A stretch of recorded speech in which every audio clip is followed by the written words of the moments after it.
Welcome to the Consultants Counsel. I'm Kelsey Creveling. This is where entrepreneurs and high performers get the real strategies to scale their businesses and careers. The advice that actually renders results. Let's see what's possible. Quick note, this episode is brought to you by Tori, the personal asset inventory app I built because I was tired of not knowing what I actually owned or what it was worth. If you've got valuable possessions and no system to track them, head to inventory.capital or search Tori, that's T-O-R-Y, on the App Store and get organized. Your future self will thank you. Welcome to the Consultants Counsel podcast. I'm Kelsey Creveling, and I'm joined with two guests today. I think that's our first time ever to actually have two guests on the Consultants Counsel. And what better people to be joining today for this episode than Adam Qureshi and Istvan Hoka of Fly Swifttail. Now, they've got some really unique stories to share about their experiences in entrepreneurship and their experiences in software development and engineering, and just in how to effectively run a business. And so I'm really thrilled to get to talk with you both today. Thank you for joining. Thank you for having us. Absolutely. Thank you. All right. So let's kind of start at the beginning. I mean, Adam, you're in the New York area. Istvan, you're in UK, in London. How did two guys from across the pond meet and join together to work on the problem that you're currently solving? I think we met on LinkedIn initially, but I think we met somehow in the United States while I was working on a startup. I don't think we really remember how we met initially. Okay, but LinkedIn was the catalyst? Yeah, no, I contacted Istvan because I saw that he is networking. So I'm like, Istvan, do you want to work with me and I will not pay you? He said, F you to me. And then I said, okay, goodbye. He said, I'm not working for free. I said, okay, goodbye. And then, because he was very busy, right? I always ask people, so I had this new idea to build this thing, but I needed an engineer who can build with me as a partner, right? So he finally said yes. He's like, okay, you sold me. So I'm like, let's do it. It's not going to be easy. You're not going to get paid. I'm not going to get paid. We'll get paid if we make sales, right? And he was crazy enough to say, let's do it. Okay. I don't know what's wrong with him, but he's just like us. He's just like me. So okay, you have to be a risk taker. So he pitched me like, he blasted me this message on LinkedIn. He blasted me like 5 ideas. Do you want to build these things? Yo, dude, I have these ideas, 5 ideas. One of them is private aviation. Let's have a call. So I told him, okay, I was just let go. Builder AI went insolvent. They went under. I lost my job. So I don't have any cash right now, but I will get back to you. And then in a couple of weeks, once I got some cash, I got back to him and I said, okay, I'm in a better position right now. Let's have a chat. And he said, shit, do you want to build this? And then we got on a call and we went through all of his ideas. He has like all of these stupid ideas. He sells toilet paper, black toilet paper. But anyway, he said, I have this idea about private aviation. I know all of these brokers in the New York area who need inventory. So let's look for operators, let's look for empty legs, and let's build a product and let's sell this to brokers. So the initial product, the problem we were solving, as because we did not know enough about the problem, but once I understood the problem, we shifted, we pivoted. I mean, this is how the startup works, right? The startup's goal is to build something people want. Absolutely. Right? So otherwise, you have to start with. So I started asking people, brokers, what is the problem? What is the problem? And one of the brokers said to me, my problem is we're getting all these tire kickers. People do not know how much is it to fly private from Van Nuys to Teterboro. All right, which is so they're running ads for 10,000 a month.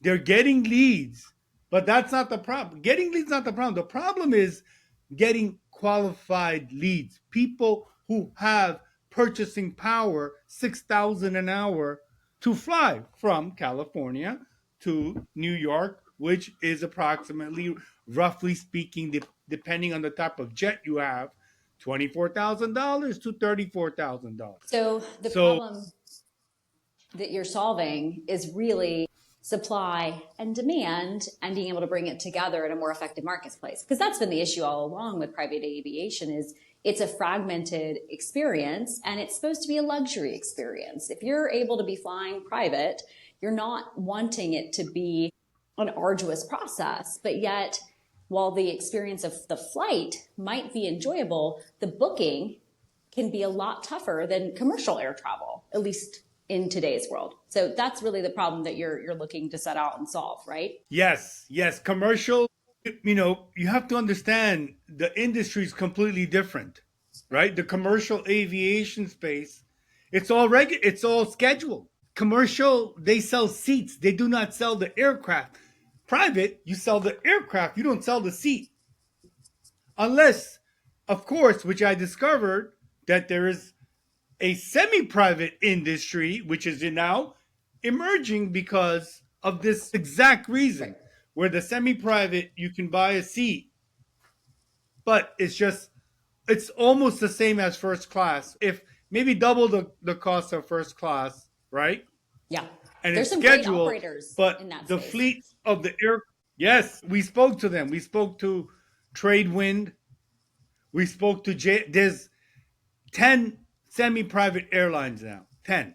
And we think what's happening is because the process of booking private is so fragmented that the rise of the semi-private industry, we don't know how that's going to work and how it may disrupt the private charter industry, where the brokers, like in the old days, are scrambling like travel agents on the phone, sourcing the aircraft to book the trip.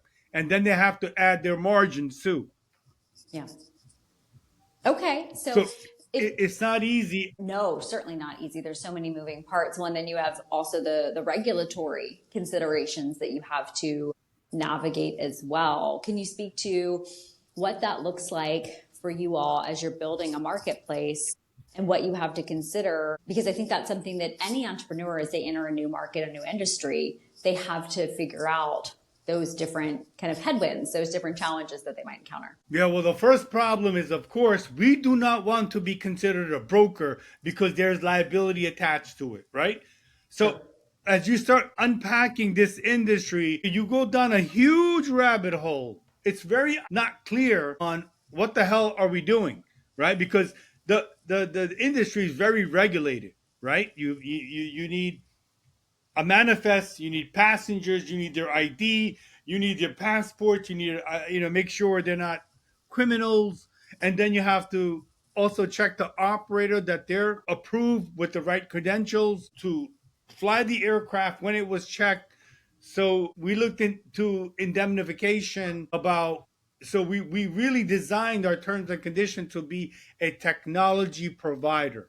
Sure. That all the booking risk is attached to the broker when they book the trip for, let's say, Kelsey, right? You will book the trip using our technology with the owner of the trip, which is the broker and the operator, right? Yeah.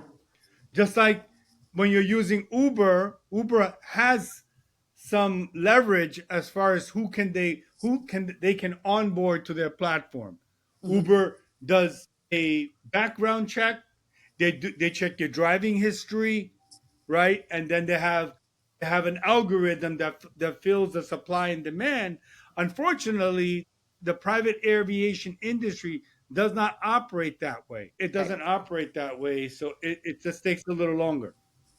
Okay, so I'm curious, Adam, you've got a software engineering background, Istvan, so do you. How are y'all working together, delineating responsibilities and making sure all of the different components of a well, structured new startup are taken care of? Because there's a lot there to get something new off the ground. Yeah, well, I mean, obviously, we're not going to build a product, right? We need to find the product market fit. Sure. So you can't find the product market fit if you don't identify the problem. Right, but no, I mean, how are you both there delineating is your there's a lot responsibilities of and your overlap, workload? right?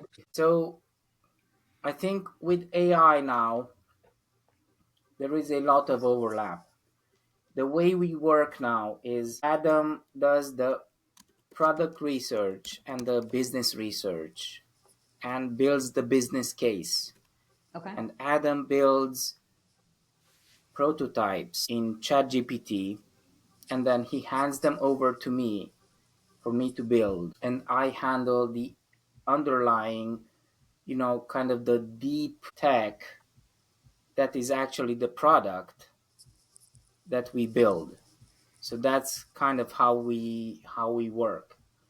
Adam is the product manager. Okay. And as you achieve product market fit and as you get into the market, what are going to be some of the key milestones that you're going to be looking for as you start to then grow, scale, onboard additional team members, pay yourselves, right? I think that'd be helpful for anyone on the entrepreneurial journey listening to kind of hear your thought process on how you want to structure Swifttail and how you want to grow. Well, I think me and Islam, we talk every day. We have to talk every day. There can't be any misunderstanding on what we're building. If we don't build together, we're not going to be able to find the right solution. We just can't. So I'll do the front, I'll do the business side, I'll do the front end.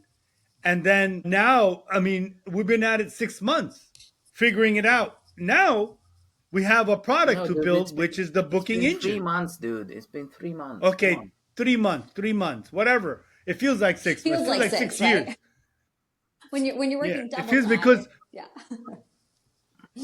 we're moving very fast. I mean, because we're both engineers, we can move fast, Right. right? We can. The competition, the competition is bureaucratic, right? So and we don't have any VC. So the once the VC jumps in, what happens typically once they give you the money, they take control, Mm-hmm. right? They Yep. take control. Whereas we're building the product ourselves. We can literally ship features in days Which now. is so Whereas impressive. back in the day, yeah.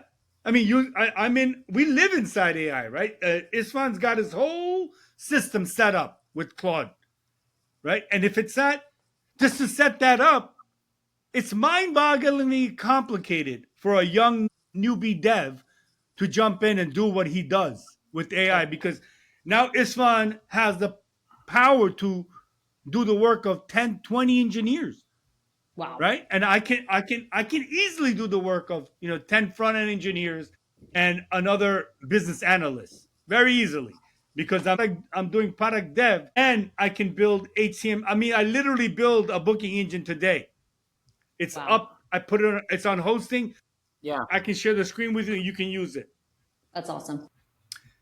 And it. I'd love to pivot a little bit then into, you know, Adam, Istvan, take us each through, take a few minutes through just your backgrounds and how you got to the point where Fly Swifttail is something you wanted to take on, right? Because to be ready to build something of this caliber and to tackle a problem of this magnitude, you had to have a lot of things under your belt. You had to have gone through a lot of reps and other ventures and experiences. So, Adam, kick it off. Take us through kind of what was your life cycle of career experiences to get you to the point where you're ready to build Fly Swifttail. Yeah, my first job, I was 14 years old. I did a paper route. I grew up in Manhattan. We jumped the turnstile. And then as I grew up, I sold fake Rolex watches to German tourists in 1985. And from there, I realized I'm not good at anything. I'm only good at selling. So I have A had a very career powerful in skill. retail. Yeah, but no one values that skill, right? Because selling is very hard to demonstrate as a skill to someone. Right? I mean, I Right. was in retail, so I continued to work in retail and I got promoted. I worked like, in Manhattan retail, Bergdorf Goodman, selling handbags to wealthy women on the Upper East Side for like 30,000 a pop. So I got very well acquainted with the luxury shopper just because I was exposed to them, right? Sure. I can't. They buy, and using that experience, I launched Qureshi Media about what, maybe 15 years ago. I started doing dev projects, but I was still working part time. Eventually, I worked in like Lululemon, and then I started building websites. And fast forward now, I just kept on learning. I learned Google PPC, SEO, all that stuff. And I would not, and then I've been on my own for like now, what, 11, 12 years. Just learning on my own, developing, programming. And now they call me like a go to market engineer or a front end dev. Or like, if I was an open AI, I'd be like a product dev in Sure. AI. Yeah. You know, So, and what about, I that's know, pretty much sums it up. well, and I know you've also created some other really awesome marketplaces, right? I mean, in the Tesla space, you've Yeah, created a whole marketplace there that's quite successful. Tell us about that. yeah, yeah. So I launched that in 2017 with one page, and I started and then like 2020, like 1 month, I made like $53,000, and I Wow. was like, you know what? This is what I'm doing now, because that 53 carried me for the entire year, right? So and then I had, so immediately when I launched, I completely, I mean, I invented this thing, right? And everyone started and in 2 years, competitors started just ripping me apart. They just started ripping me, copying my whole thing. Then I had down sales, and then I came back. I got the whole thing back by 2022, Wow. right? And now I'm continuing to expand that. I'm continuing to expand that with releasing in the UK, releasing in Canada, and I'm building a new product with that called Payout, which is like checkout for auto. It's like a PayPal but for autos. Oh, And wow. that's still going. And all the experience I have with that, I'm now putting into Fly Swifttail with Istvan, because Istvan, for the last 20 or 30 years, that's all he's been doing. He's been just doing CTO jobs, roles forever. The guy's like, completely hooked in when developing product. Okay, Istvan, tell us then about your career path experience working as a fractional CTO, having a consultancy. Take us through it. Yeah. So I started programming computers when I was 6. I had a math tutor who gave me an assignment. I still remember it. Plus, plus, plus, plus, plus, plus, plus, 4 times equals mathy. I made a blog post about this on my website. And he sent me home with it as an assignment, as homework. And I spent like 4 hours on it on paper, and I failed. And then I went back the next day and I said, dude, sorry, I failed. And then he said, no problem. This is not a math problem. This is a programming problem. He had a basic program prepared that solved the problem. It was implemented the backtracking algorithm to solve the problem. So he ran it, and it took like a few seconds to print a solution for this problem. And I was like, holy shit, this is what I am going to do for the rest of my life, Very programming. cool. And then my dad got me a computer, and of course I started getting games on it, and then I wanted to program games. So I learned assembly, and then I started making games in assembly, and then I started learning C, and then C++, and then I started making games in C++, and then I went to college. And in college, my friends started paying me to make their assignments for school. And I was like, huh, people are willing to pay for this stuff. That's interesting. So I decided to make a career of it. And then I got my first job in a startup in Romania, and I worked and I worked and I worked and I worked my ass off, and then my power got cut off, and I heard a knock on the door, and there was this guy from the electrical company handing me a notice saying the bill had not been paid off. And I went like, what the fuck? Did you guys not pay the bill? And then I made the pledge. If anything like this happens again, I want to be the one in charge. Sure. And I started a new business, and I started doing contracting. And then I found some clients. I made some retail, some real estate apps in Australia. And then I found a guy in Dallas, Blink Sale, making an invoicing company. And he said, dude, I need a contractor. This is my new app. I bought it from these guys, and I need a contractor. So the next week I booked this guy.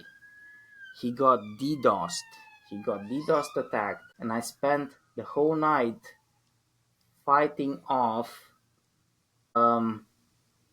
attackers. So the next day, I spent the whole night adding IP values to the Linux firewall. And then the next day, the CEO said, dude, I want to meet you in Barcelona so we can talk. And then we became partners, and I became his CTO, and then we became partners in this startup. And there's more, right? Then we pivoted to Zencash, and then I had this consultancy, and then we had, there's a lot, too much to get into. But that path led me to London, to a permanent job, and then another permanent job. And then I quit that, and I do not want another permanent job again. I think I just want to be an entrepreneur for the rest of my life. The stress and the risk is worth the freedom and the reward, in your opinion? Yeah, it is. It's difficult, but I think the freedom in it is better. Definitely can be. So I'm curious, Istvan, is that cyber attack that you were warding off, is that the reason why in your LinkedIn bio we can see cybersecurity but not Batman? Can you tell us about that? No, that's more recent. So recently, I have had more social media exposure, and I have been targeted by scammers quite a lot more. So I'm starting to build a social media firewall product, which I want to build into all my social profiles. I want to connect into all my social profiles. So I will have AI and bots fight against each other to vet themselves. I want to have all my contact list tagged with confidence scores about who is a scammer and to what level, are they a bot or not. And then I want that in my profile so I can know when and how I can talk to them. Yeah. No, it's a huge problem right now, not knowing what's coming from a real person and is real legitimate outreach versus just AI generated outreach that is on behalf of a real person versus what is just a scam. That's really tough that that's the world that we're living in, but that's a really neat way to create a defense mechanism against it. So you're going to have to keep us posted on what you develop there and if it's something that we could roll out more broadly to others, because I can't imagine you're the only person that wants a screening tool. Yeah, I mean, I want to hook that up to all my social profiles, to WhatsApp, to Zangi, to X, to everything else, and I want to have that screen all my contacts. Inbound. That'd be awesome. That'd be really cool. I think you have the next venture in that idea with all your free time. All right. So I'm curious. I mean, you've both had so many different experiences in your careers. They're long and tenured. You've seen the ebbs and flows of a lot of different technologies. And I think, you've mentioned the usage of AI and how it's changed your output. Can you speak on what specifically it's doing for you in the day to day? And then also, what is your forecast or prediction on where it's going and how it's going to affect how we live, how we show up, how we operate? So nobody knows. Nobody knows. Right now, only thing AI does, right? A lot of these companies are spending a lot of money trying to figure it out and how to use it, right? Fundamentally, AI only serves two clear purposes, which is, imagine it just makes your engine more efficient, right? That's all it does. It's gonna make it just makes us more efficient at running the car, right? Where so our efficiency, so it's very simple. So we can do a lot more with less. You will be rewarded if you can do the same thing as the big dogs, but with less. And it increases our shipping time, our cadence down to days now. Like if we're completely working, we can ship a feature in one day. Whereas How long would that another be company previously? is going to be previously would take 30 days, Okay. right? Because then you got to do the business analyst has to do the business analysis, then he has to write the user stories, then he has to write the front end, then a designer has to make the mock-ups, and then a front end developer has to code the front end and make that front end of how. And front end, it's not about technology. It's very well suited to me because it's about psychology. I'm interested in talking to the customer and solving their problem. The technology is just how we put it Do together. it. Yeah. But we need to figure out what's your problem. We're not going to build you something that you're not going to need, So efficiency and productivity as far as the future, we're right now in a spending bubble. All the big dogs are spending like crazy on buying more compute. And they're Right. losing a lot of money. They're losing a lot of money. So compute, and I think when the bubble pops, we'll see who's left standing in like 2026. Right? We're just trying to figure out how to utilize it now. Did you see the recent news that apparently scientists at MIT have figured out a new way to harness energy instead of having to convert from, I believe, I'm going to maybe get this wrong, but convert from energy to electrons to energy, if I'm getting that right. And now they're just able to do it directly from light. And that's going to drastically change quantum computing and our ability to harness energy in a smaller space with less power necessitation. Yeah. Have you seen that? I read that this week.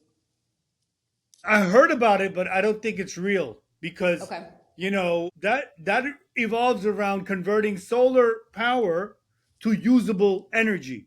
And all the data centers that are being built right now and allocated in Virginia are powered through nuclear. Yeah. Right? They are trying to stand up solar, but the solar conversion to usable energy is not there yet. The ratio is not there yet.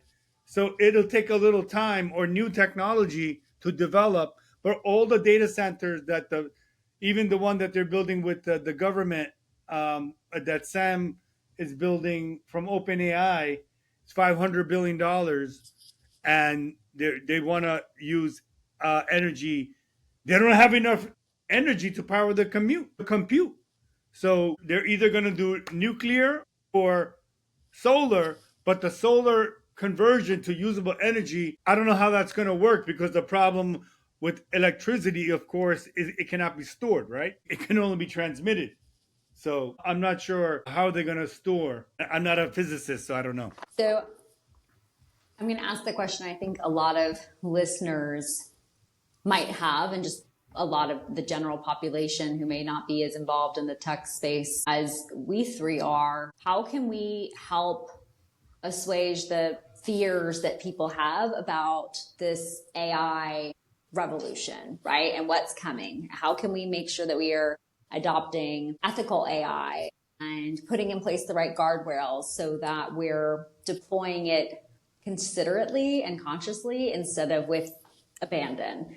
What are your thoughts on that for anyone listening? This whole artificial thing has been taken out of context, right? How if you really look at how AI works, it's very, very simple. There's no intelligence. What it's using, what it's doing is just making inferences, right? And there's no how humans learn are years and years, thousands of years of evolution, and we have continual memory. AI does not have continual memory yet. That's like maybe 10 years away, It does, right? dude. Claude has memory now. Okay, so Claude has memory, but then you need continual memory. So they are catching up, but they still don't know, right? Because humans are goals. Our goal is to survive and reproduce, right? The AI goal Listen, is listen, not. listen.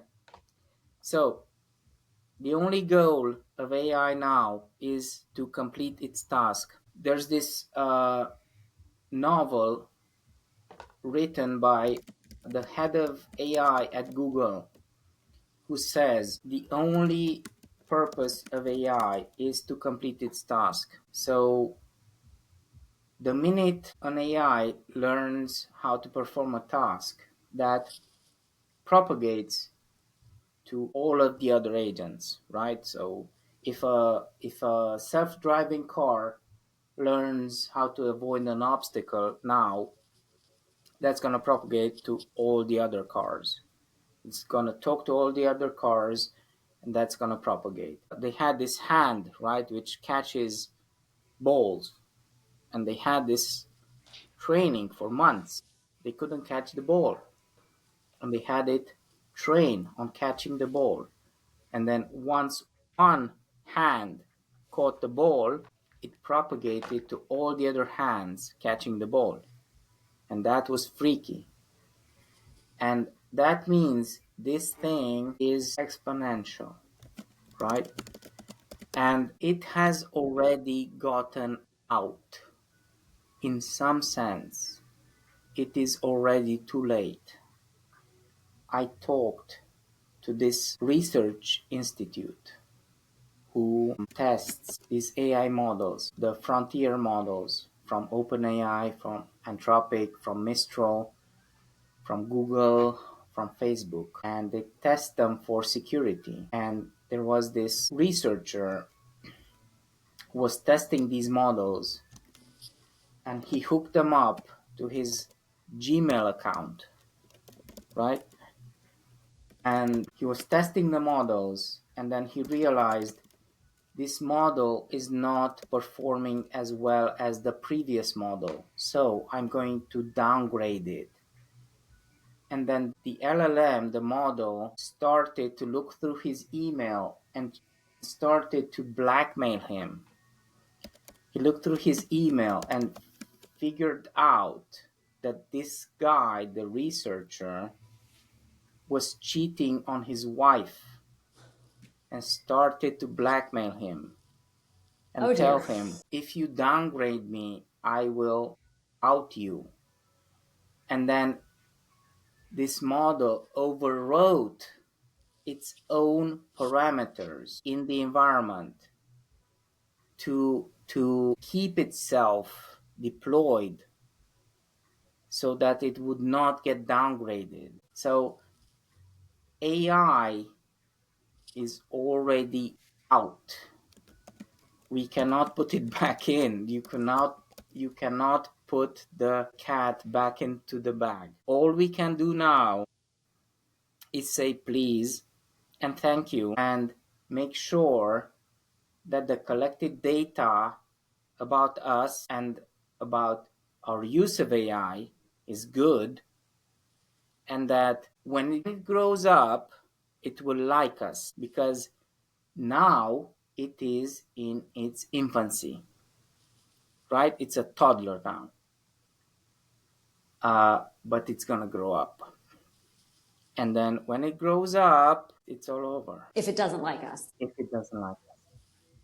Well, that's the problem, right? We're presupposing the AI has agency. The AI doesn't have agency. It's just trying to figure out what comes next. No, dude, it already has a agency. It can do stuff. Self-perpetuating. It can act. It can act. Okay. It has actuators in the real world. We have drones. We have energy systems. We have actuators. It can act. So with that in mind, then, what can we all do to safeguard and put in place guardrails for better outcomes? Be nice. I think that's a good principle across the board, whether we're dealing with machines or with the humans around us. Being kind is a critical way to be in the world. I do think it's interesting, though. I mean, utilizing AI to help optimize web search engine optimization, for example. It used to be that you'd build a website and you would put in place the information that you wanted another human to see. Now you have to optimize your site to make sure that machines like your site and then want to show your content to other humans. Because if it's not, and the machines don't understand what's on your site, your information will never get viewed or seen or promoted. And I think that's one of the frustrations that if you ask anyone in the content creation community space, they'll tell you, the algorithms that are being used currently by social media giants favor certain things and deprioritize others. And that's a really difficult thing to navigate as you're trying to build momentum in a space. That has not changed. That's answer. So we're doing generative engine optimization and answer engine optimization. The crawler, how it works is, like I said, inference and authority. So I mean, I've been doing SEO for the last 10 years. The methodology, it's just the instrument has changed. How we consume the information, whether we use Google search via old school or we use Gemini or GPT or Anthropic, they operate the same way. They look at authoritative citations for that keyword and they rank based on how much authority and back and link juice is going to that post.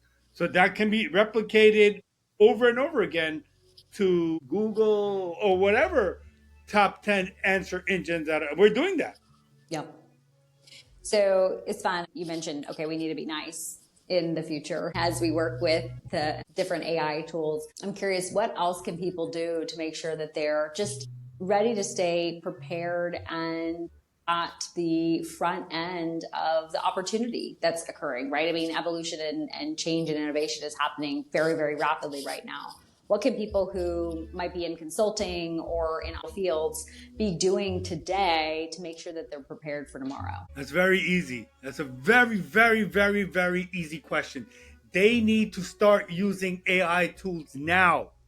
Right now, they need to start learning, because what's happening is there's a breach happening from people like me and Istvan who are in the front lines. We're like hand to hand. We're now accelerating past these people. We're way ahead of these people who have never devved a product with AI. We only use AI now to dev products, whereas that engineer who's got a computer science degree is not worth anything anymore, his computer science degree, because the game has changed. They need to start, whoever it is, entrepreneur job, they need to start using these tools today to improve their efficiency for their output for whatever they're doing at their job, entrepreneur, a business.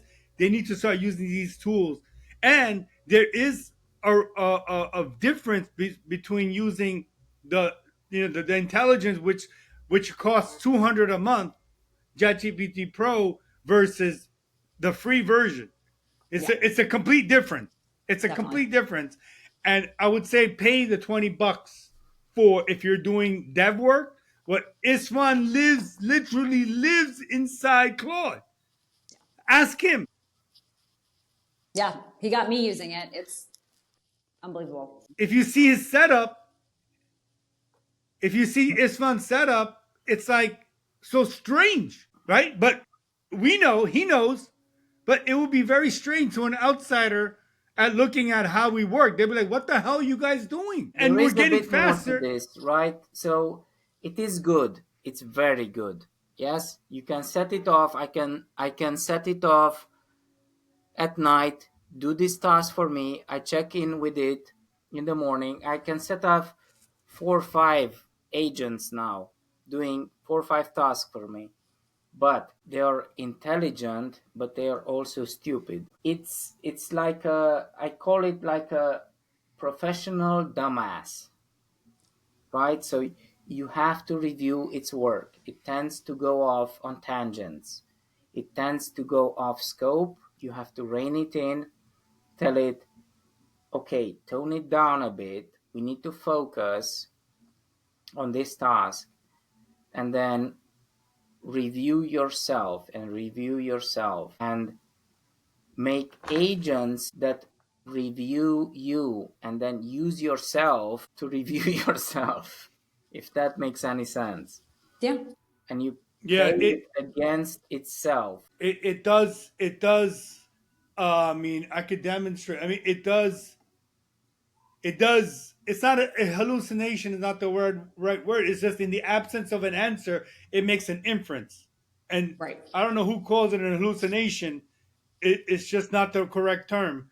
But now it's stuck. But like I said, if it doesn't, if there's not enough inference for it to make sense, then it's just going to give you an out input. It's called garbage in, garbage out. Right. Yeah. Well, that's been the What case. you put in, You're going to get out. Yeah, I mean that's been the case in all different industries forever, right? When we were dealing just like in the data boom of taking our data and having better analytics and reporting. Well, if you didn't have good data to begin with, you weren't going to have great reporting. And that's, I think, the same thing with AI is you have to be able to use it effectively. And that's where, I mean, Istvan, you got me using Claude. I've been absolutely floored and blown away with what it's able to do. I feel like I have a really stellar business thinking partner, management consultant sitting right next to me that I can bounce ideas back and forth on.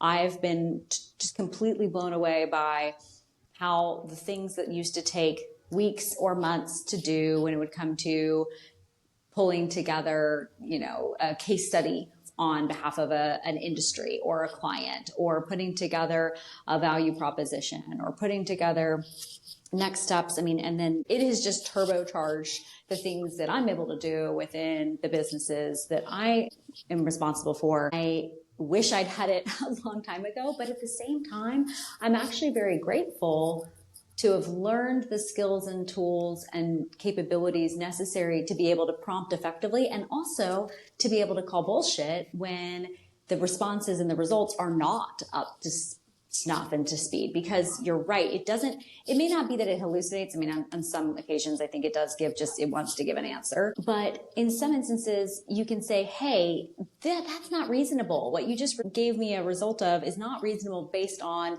these inputs. I think you went too far in that direction. We do need to rein it in, or we need to look this way, or we need to shorten this, or we need to disregard that. And that's where, at least today, AI does not have that more critical reasoning capability. But in terms of its ability to rapidly digest information and put it into usable formats that give a great starting point, I'm blown away. I think the issue that people are seeing and that people have a problem with is what they call AI slop, and the fact that people are just using it to just regurgitate outreach and sales efforts and communications without that human element of fact checking and double checking and editing. That's when it gets a bad rap. But if you are partnering with the tools and you're giving it good information, then you're working on it and updating it, and then maybe giving it back for a final grammatical check or a final idea, evaluate this strategy pulse check, then the output is actually really stellar. And I think that's something that, it's been interesting, at least on LinkedIn, to read the different takes of what people feel about AI. Some people are like, it's here to save us all. Other people are like, it's the end of the world. And then it's, I think it's a tool that when deployed well, it can bring great benefit, but when deployed in a malevolent way, then it can do great harm. And so I think that's the case of any revolution in the past, and any tool that's in front of us is how do we deploy it effectively? And hopefully we all are choosing to be kind as we do. All right. Well, Adam, Istvan, we're coming up on the hour. I want to make sure you have a moment to just share any other words of wisdom or advice or recommendations you have for anyone listening, building their careers, building a company that you want to take with them today. Please start something. If you have a job and you're working full time, de-risk. Start a side hustle, because your job is looking to automate your ass. So start something on the side. Don't go crazy and spending, 50,000, 20,000 in building something, right? Build something that people want. Get 150 customers to pay you $100 a month. Whether you save them time, whether you make something easy, you can make 15 to 20,000 a month and have a very comfortable life. Becoming a billionaire is unlikely. Becoming a 100 millionaire is unlikely. You can make a couple of 100,000, and there's no shame in making 900,000 to 500,000 or whatever it is. But figure it out. Put up a landing page, figure it out. That's what I have. That's my recommendation for everyone. Job, no job, whatever you're doing, start using these AI tools ASAP and start building to de-risk from your full-time employment. Love it. It's done. Work out, smell some flowers. That's it. I think that's what the kids these days are calling go touch grass, right? Like, get involved in nature. I love it. It's awesome. All right. Well, thank you both for joining today. It's been a lot of fun to chat about AI and innovation and what's going on as we, enter the future. So thank you for both sharing your stories, your careers, your experiences, and your advice. This has been a lot of fun. If anyone wants to follow up with you, where can they go to learn more about Fly Swifttail and engage with you both further? They could email us, or they could just check out the site, flyswifttail.com, or email contact@flyswifttail.com. If they're a broker and they want to sign up for the booking engine demo that Istvan is completing soon, we're offering brokers a trial. Like, we want to work with 50 brokers to help us tweak the product for their needs. And eventually we're going to start charging them, but we don't know what yet. Great. It's fine. You said you're active on socials, so no bots, but ihoka.me. Okay. Awesome. Well, thanks, y'all. Have a great rest of your day. Thank you to everyone listening. And with that, take care. Bye. That's it for today. If this was valuable, subscribe so you don't miss the next one. Want more? Courses, consulting, and everything else at theconsultantscouncil.com. What's possible? Do more.